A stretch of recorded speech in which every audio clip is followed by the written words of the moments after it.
kedua, orang yang tidak dapat menikmati hidup adalah terlalu banyak keinginan. Ya. Kalau terlalu banyak keinginan, saudara nangkepnya apa? Apa? Serakah ya. Satu hari saya ngobrol-ngobrol sih, ada seseorang yang beli rumah itu 2 tahun yang lalu. Terus saya tanya, bagaimana rumahnya, udah selesai belum? Waduh, belum om. Terus saya selidiki ya, kenapa ya? Udah direnovasi, udah dibagusin, tetap aja belum bisa pindah, terlalu banyak keinginan. Budgetnya tadi waktu beli budgetnya sekian gitu ya, untuk renovasi ini itu, namanya baru beli rumah biasa gitu dong, cat atau apa gitu ya. Akhirnya sampai membengkak sampai 4-5 kali lipat. Di situ langsung dalam hati saya, terus saya ngomong sama dia, saya bilang salah satu orang yang tidak bisa menikmati hidup itu terlalu banyak keinginan, sampai sekarang nggak pindah-pindah karena itu. Saudara ngerti gak? Terlalu banyak keinginan, keinginannya jadi liar. Saya juga pernah ngalamin seperti itu waktu saya renovasi rumah. Segini aja, nanti merembet ke sini, habis ke sini, rumahnya jadi nggak karu-karuan. Ngerti gak? Saya nggak bisa mengontrol keinginan saya.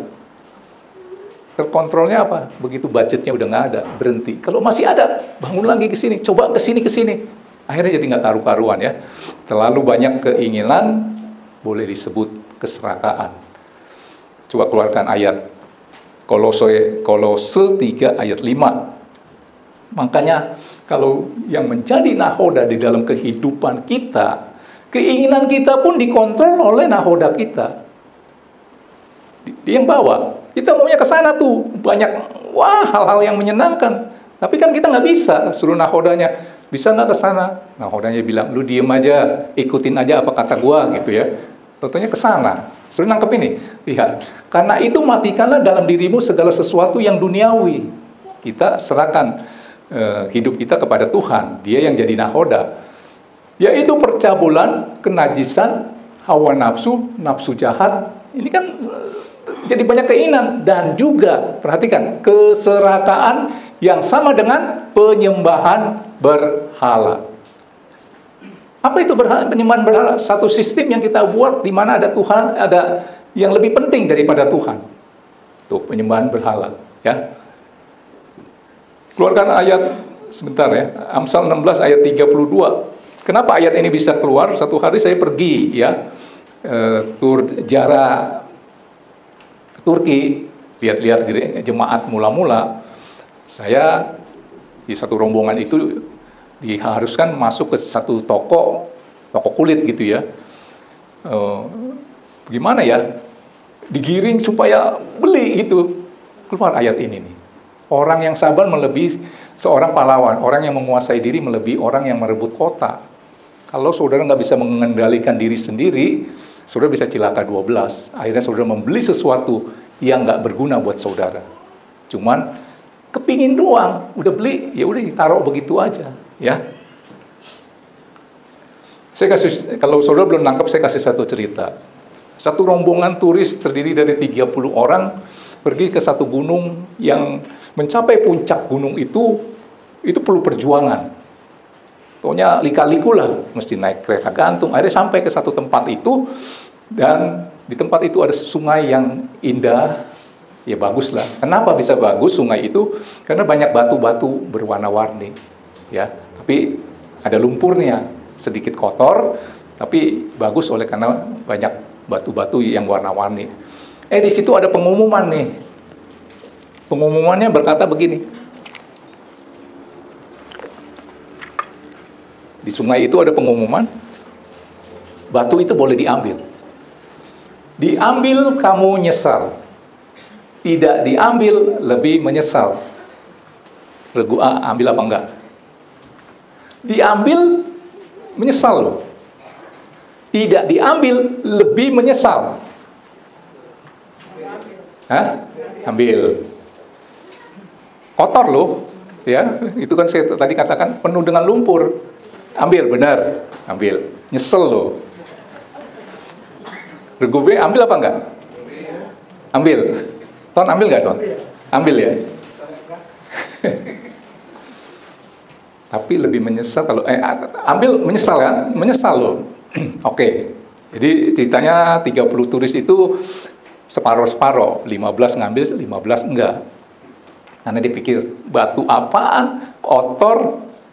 Itu jelas ada tulisan, diambil menyesal.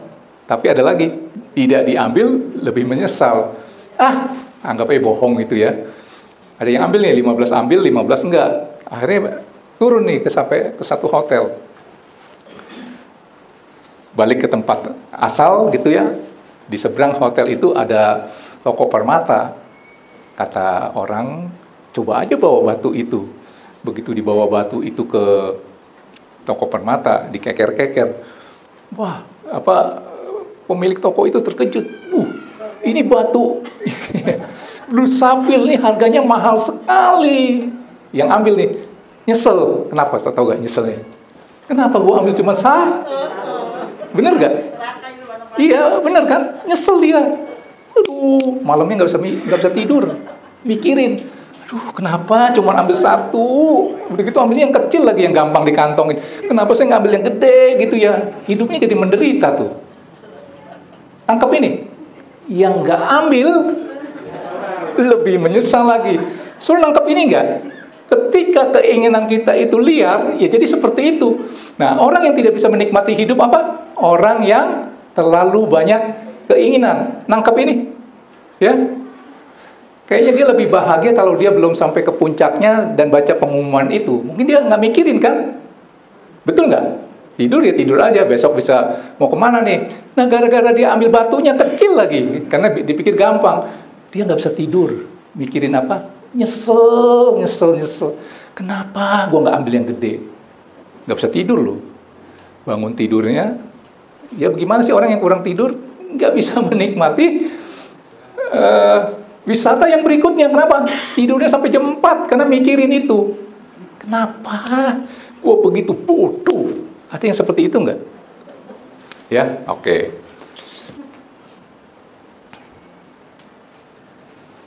Nah, kalau sudah jadikan Tuhan itu nahoda, keinginanmu juga dikontrol oleh nahoda itu.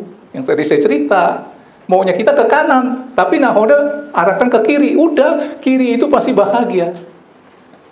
Kanan, banyak itu. Macam-macam yang menurut perkiraan kita bisa bahagia.